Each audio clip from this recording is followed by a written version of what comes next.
Hello everyone and welcome back to the channel. I've got a very sweet game against SaltRoadPatrol, and I'm chatting with SaltRoad over in the comments, chat, over on the side throughout the game, and Salt's got their own YouTube channel, so I'll be linking that in the description. Looks pretty cool. I've just been digging around. They're all over the formats, so if EDH isn't always your thing, you might be able to see some modern or some, it looked like Modern Masters Draft, bunch of stuff over there. So check them out, send them a little bit of love from me. Other than that, we got this fantastic game here. I thought it was a pretty tightly played one for the opening hand. Let me close the graveyard so they don't matter as much. Let's jump into it. So I got Breya against Keranos. I was in the tournament practice lobby, making some, just trying to grind some games. I was away all weekend, so I wanted to warm up a little bit before I tried to jump in into any league. Leagues restart on Wednesday the 5th, so once that rolls around, I'll be jumping into another one, I'm sure. So let's see, Breya.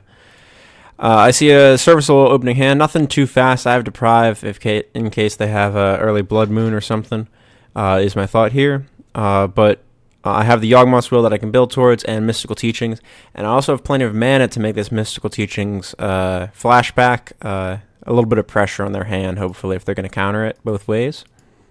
I think I might be able to get some value out of it.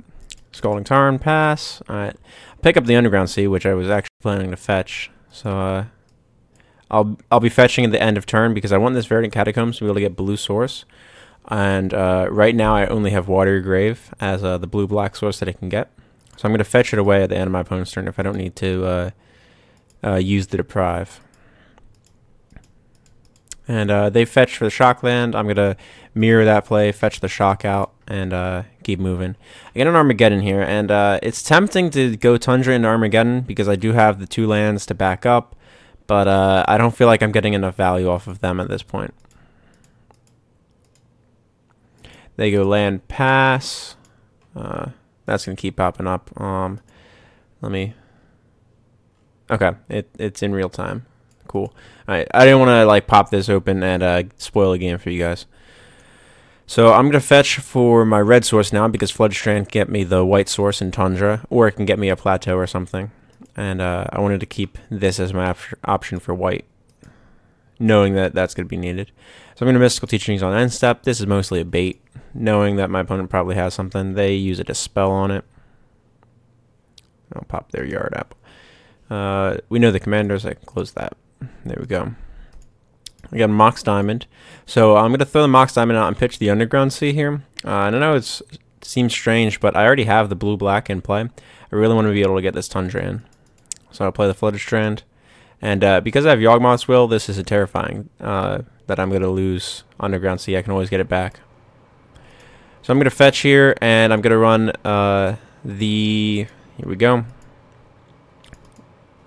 Mystical Teachings again. So there's a lot of options that I have here. And I decided that I'm going to Mystical Teachings for Vampiric Tutor. Talking about testing. Oh, I jumped through the deck. So I won't go for Vampiric Tutor because this is really anything. I don't want to spend it yet. I'd rather use it when I have more backup, or on my opponent's end step is basically where I want to be spending my mana. Because if I spend it on my opponent's end step, I'll be able to untap Yawgwill Vamp with counter backup. If they counter the Vampiric Tutor the first time around, is my goal. They're going to spend 4 mana and pull from tomorrow. Pull 2 cards up. That's fine by me. It's an aptly named card, in my opinion. Pretty cool. They find a Spire Bluff Canal, and they pitched a Sculpting Steel away. Yeah, Sculpting Steel is pretty bad on this board when the only target is Mox Diamond. 3 mana for a Mox Diamond that you don't have a land to pitch to. Doesn't feel great.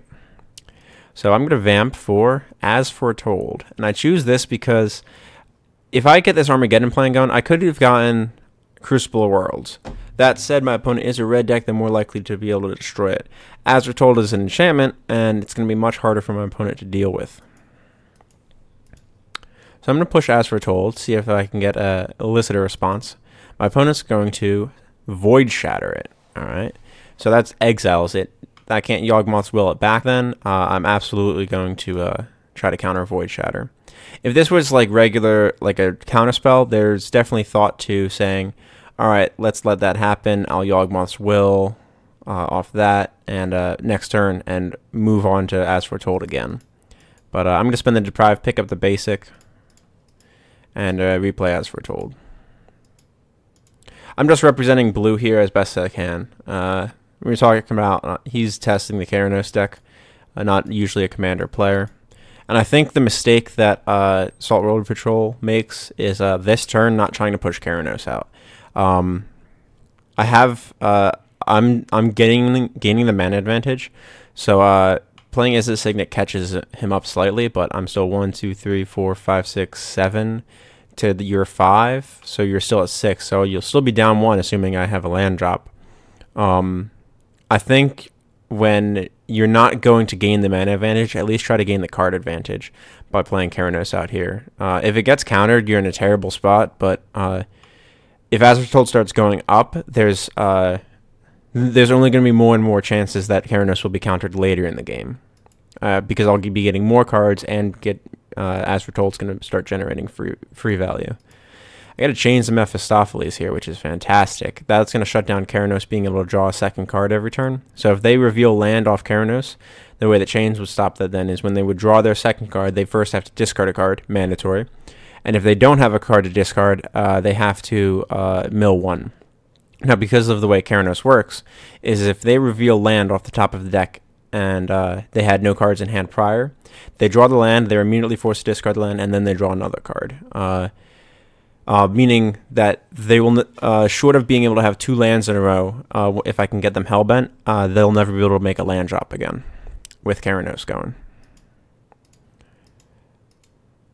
So the other way that Change is very good at shutting down. The way the Change works is you rummage, which is you discard a card and then draw a card.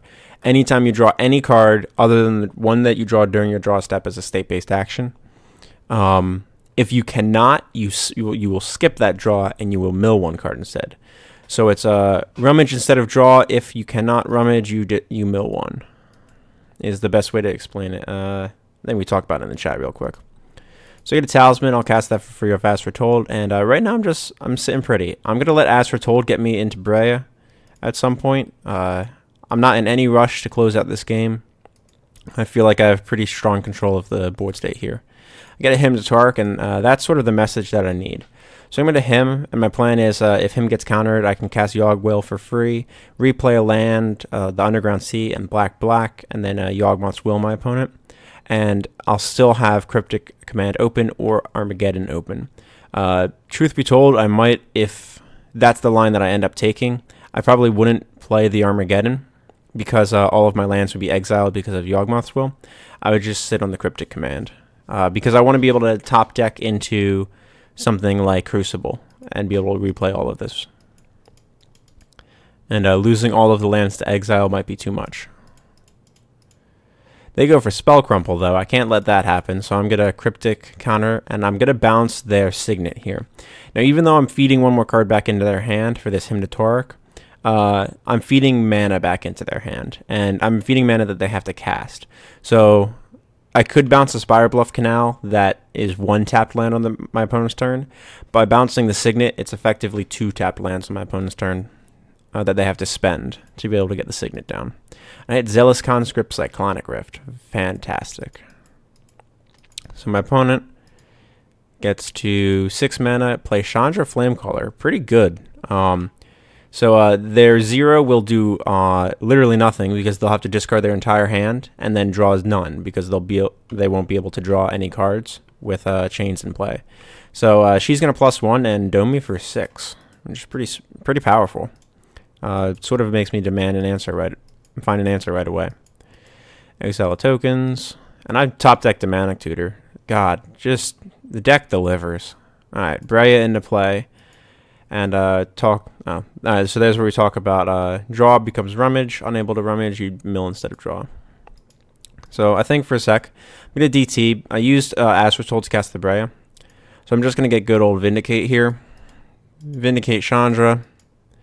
And sit on the ability to use Breya.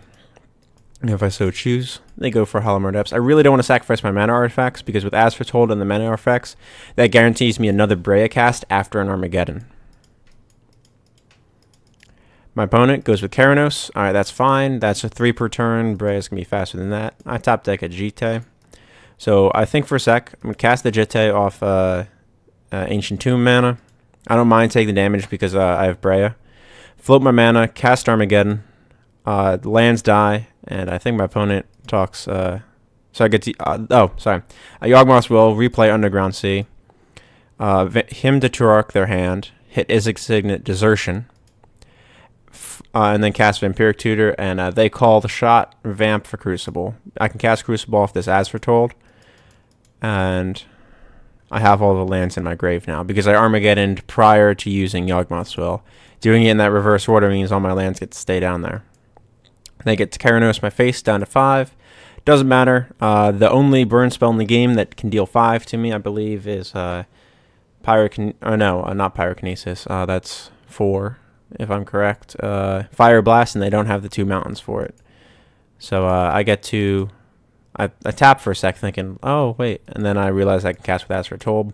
Replay the Tundra, and tap the damage land or the damage artifact to equip to Breya, and my opponent says GG.